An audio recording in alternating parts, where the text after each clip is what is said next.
देश के वज़ीर ख़जाना सिर्फ इन दो ऑप्शंस की बात ना करते, क्योंकि मेरे ख्याल में, मेरी नाकिस राय में, जिसे मईशत का कोई इल्म नहीं है, टैक्स से भी मुल्क नहीं चला करते हैं। हाँ जी। मुल्क चलते हैं सरमायाकारी से, बिजनेस बूम होने से, मईशत के बढ़ने से, एक्सपोर्ट बढ़ाने से, इससे आपके मुल्क चलते हैं। उस पर आप ज़्यादा रिलाय करें तो बेहतर है। भाई तो बात यह है, इकॉनमीज़ की तरह भी होती है ना, यानी कि कोई इकॉनमी जो है वो आपकी एक्सपोर्ट ड्रिवन होती है, हमारी टैक्स ड्रिवन है, और वो भी क्या हाल है सबके सामने। तो खाकान नजीब साहब, डॉक्टर खाकान नजीब साहब, माहिर मुआशियात हमारे साथ मौजूद हैं।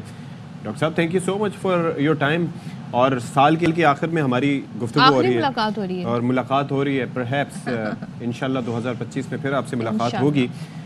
लेकिन इंडिकेटर्स वर क्वाइट पॉजिटिव, और हम तो यहाँ पे बैठ के आम आदमी का रोना रोते हैं कि भाई उसकी ज़िंदगियों पर क्या फ़र्क पड़ता है। लेकिन वज़ीर ख़जाना साहब का ये कहना कि मीसाक़ मईशत होना चाहिए, ये एक सियासी बयान इसको समझा जाए, या इसके अंदर कुछ ज़ाहिर कोई इसकी ड्राफ्टिंग भी होगी, कोई पैकेज है इसके अंदर, है क्या बेसिकली ये? एक तो good to see both of you. एक तो ये है कि आई थिंक आने वाले साल में लोगों को अपनी जो इकोनॉमिक हालत है उसको प्लान करना चाहिए। ये मेरा एक मशवरा है, मैं खुद भी करता हूँ कि क्या मैं कमाऊंगा, क्या मेरे खर्चे होंगे, क्या मैं इन्वेस्टमेंट्स करूंगा, क्या मुझे टैक्सेस देने होंगे, कौन सी चीजें मुझे तब्दील करनी है, बिजली के बिल को नीचे लाने का क्या तरीका है, गैस के बिल को नीचे लाने का। Alhamdulillah, you must have the means for it. And you are so disciplined, माशाल्लाह। माशाल्लाह, and you are disciplined. I am talking about the ones के जो सर पे चादर लेते हैं तो पाँव से खिसक जाती है, और जो पाँव पे लेते हैं तो सर नंगा हो जाता है। What about them? उनके लिए सती साहब, I am glad you asked this question. और उनके लिए ये राय है कि देखें, एक चीज तो सबके घर में है, और वो है कि everyone has 4 to 5 kids in Pakistan, right? I mean, बहुत कम घर होंगे, मेरा एक ही बेटा है, but generally on the higher side होते हैं। देखिए, अगर आपके बेटे ने मैट्रिक किया हुआ है ना, तो उसको कहिए 8वीं की एक ट्यूशन दे दे, अपने ज़राए आमदन बढ़ाएं।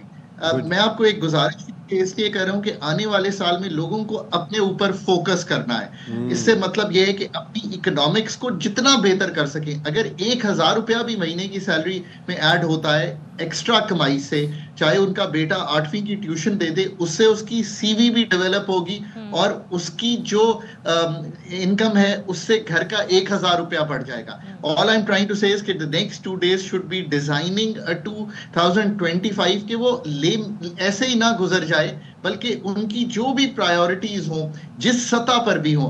मैं इसकी एक मिसाल देता हूं सत्ती साहब, कि अगर आप कुक है ना, तो आप शेफ बनने की कोशिश कीजिए 2025 में।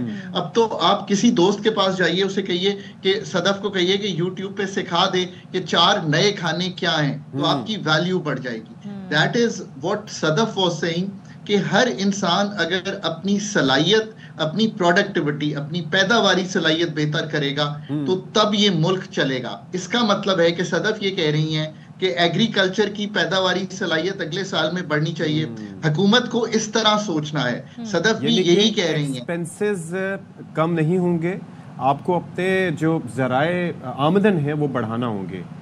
लेकिन आप ये बात कह रहे हैं डॉक्टर साहब कि हमें 2 दिन बैठ के सोचना होगा, लेकिन हमारी हुकूमत के पास और ख़ासतौर पर वज़ारत ख़जाना का तो काम ही ये है कि मईशत को कैसे ठीक करना है और उसको ऑर्डर में कैसे लाना है। लेकिन जब हमारे वज़ीर ख़जाना कहें कि देखिए खैरात से नहीं चलता मुल्क, टैक्सों से चल सकता है, ये तो कोई स्टेटमेंट से मुझे कोई होप नज़र नहीं आ रही 2025 के लिए। देखिए, एक तो ये कि सारी डिस्कशन जो है वो चली गई है पाकिस्तान में कि किससे कितना टैक्स कलेक्ट करना है। जो असल डिस्कशन है वो इज द फॉलोइंग, कि पाकिस्तान की जो इन्वेस्टमेंट टू जीडीपी है, सदफ के घर की जो इन्वेस्टमेंट टू जीडीपी है, हमें सदफ को ये सिखाना है कि अगर आपकी 1 रुपया सैलरी है, मैं एक मिसाल दे रहा हूं, तो उसमें से 20 पैसे आपने कैसे सेव करके कैसे इन्वेस्ट करने हैं, बिकॉज यही मुल्क की जो ओवरऑल पैदावारी की सलाहियत को बढ़ाने के लिए इन्वेस्टमेंट जरूरी है। सो नंबर 1 हमें अगले साल में ये सोचना है कि मुल्क कैसे इन्वेस्ट करेगा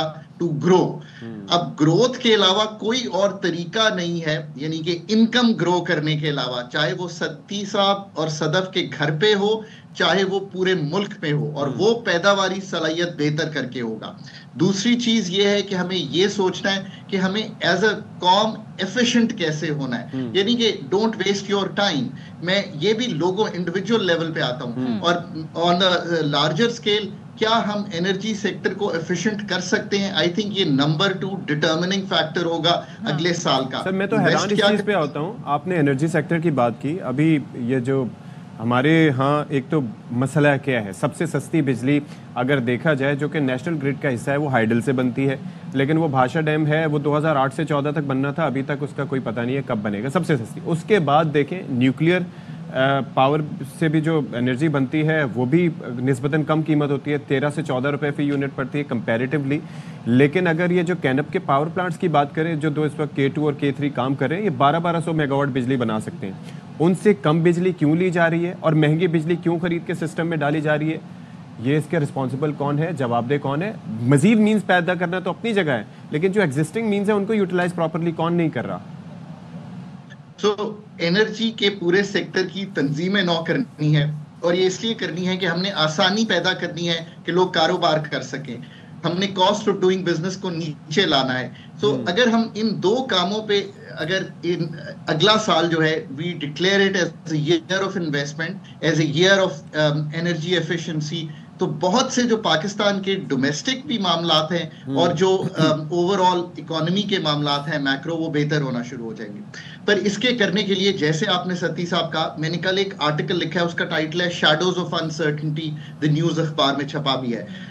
तो मैंने यही कहने की कोशिश की है कि जो जो फाइटिंग एलीट्स हैं उनको इस चीज से निकल कर अब ये सोचना है, आप उसको मिसा के मईशत कहें, कुछ भी कहें, कि कुछ चीजें जो हैं उन पे आपको इन द सेम डायरेक्शन जो है पुल करना पड़ेगा।